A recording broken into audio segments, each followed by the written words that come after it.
Hey there, audio friends. Welcome back to the channel. I'm MrAyrit, and today we are going to be looking at a pair of the Fosi V3 monos. Had these guys for a while. Once I saw these coming out, I was very interested to do a test because I'd never had mono amplifiers, with the exception of the Fosi ZA3s, which I'm running in mono right now as my main kind of stereo setup with my Emotiva T0 Plus speakers and a couple of subwoofers. Okay, so when I saw these, I was like, wow, really, that's what would work better for my system, I thought. So I was really interested to compare the two and to see, how they stacked up against each other, if they would sound exactly the same, etc., etc. So that's what we're going to dive into today. All right. So first of all, let's just get a couple of specs out of the way. Now, what's kind of interesting before we get into the specs is we're going to look at the power supply that this came with. So it comes with a couple of different power supplies depending on how much you want to spend with them. What Fosi sent me, and they did send these to me to keep, just so you're aware of that. They sent me this big boy here, and this is a 48 volt 10 amp power supply.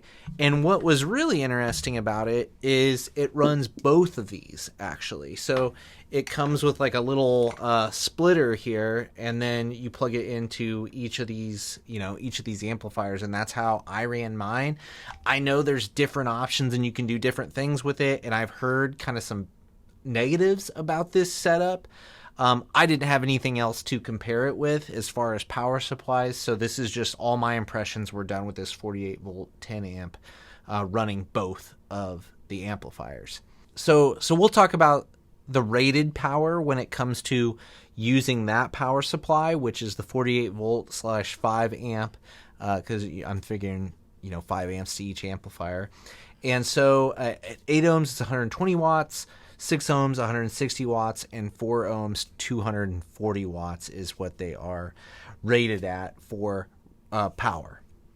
And that is 1% THD at 1 kilohertz. Okay. So let's take a look at the units. They're relatively small, relatively simple devices. On the front, we've got just, an on-off auto and then an RCA or XLR switch. So pretty simple. I really like that they have just like the auto mode, so it'll just click off to standby if it's not getting a signal run to it. You don't have to worry about shutting it off or anything like that, which typically I don't do anyway. So I thought that was kind of a nice feature here. Around the back, you've got RCA in, you've got XLR in, and then you've got, your binding posts here and the spot for the power supply to go into. You'll notice that there is a little switch over on this side, and this is a little gain switch, so you can switch to 25 dB gain or a 31 dB gain on these. So there is no other volume control or gain control on this besides that one little switch. So I left them in the 25 dB setting for me, but, I think it's cool that they had a little switch there in case you need to fiddle with it a little bit. So obviously you're going to be controlling the volume of these with some sort of DAC. I did the majority of my testing with my Sparkos SGD1 with my Emotiva speakers, and then upstairs in my bedroom I tried them out as well, and I was using the, what is it called, an Auralytic DAC that went with them up there, and we'll talk more about that here shortly. So I just ran them stacked up like this, right? And one thing that I would note too with these guys before we start talking about like sonic characteristics, these suckers get hot. I mean, they were not burn you hot to the touch, but I mean like hot to the touch, like really hot. So that was one thing that kind of shocked me, and it probably didn't help that I had them stacked on top of each other, but that's just something to note if it's something that concerns you, or it might even be something that, like, if you've got a little kid running around, I don't know that it's going to burn them, but it might startle them or something if they touched it. Okay, so pretty basic overview of these guys, right? The big question here, how do they sound? So just to cover it real quickly, I would say that they sound very similar to the ZA3. I would say that they don't sound exactly the same, though.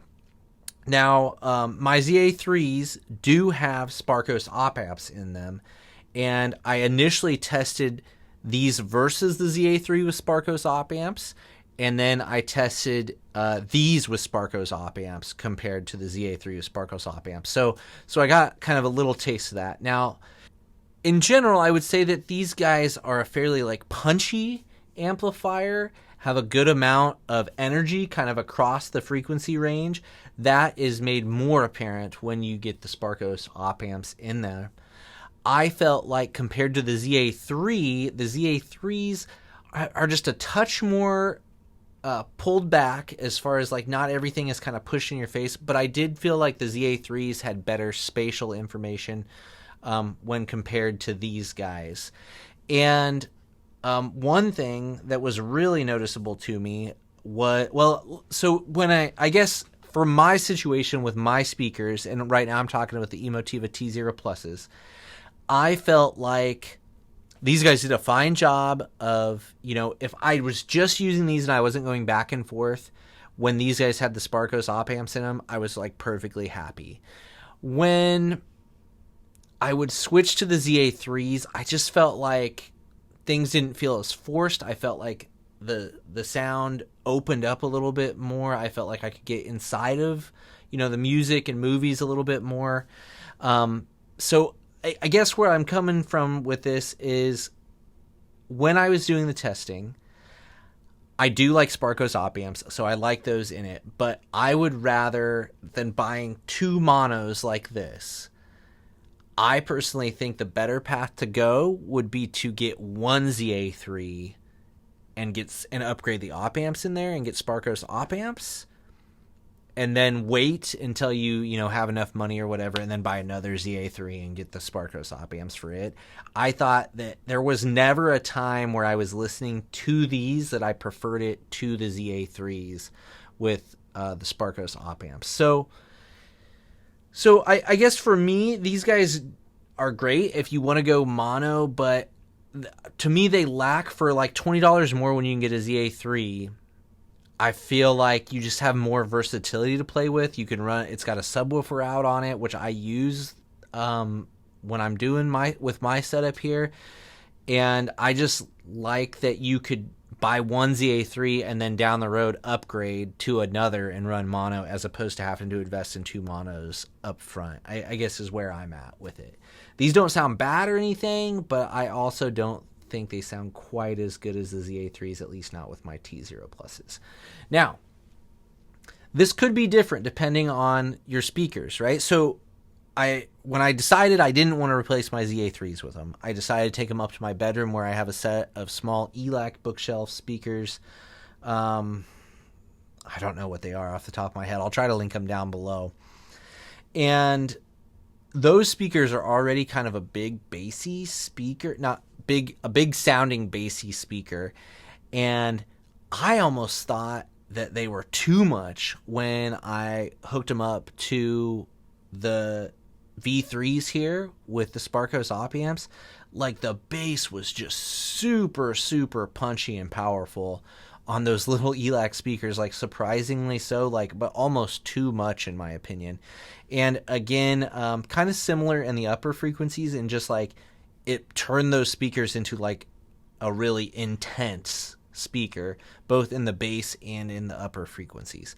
What I normally am running those off of is a Fosi, what is it, like A10, I think, which is like a Class AB, I believe, amplifier that I bought a long time ago for like $100.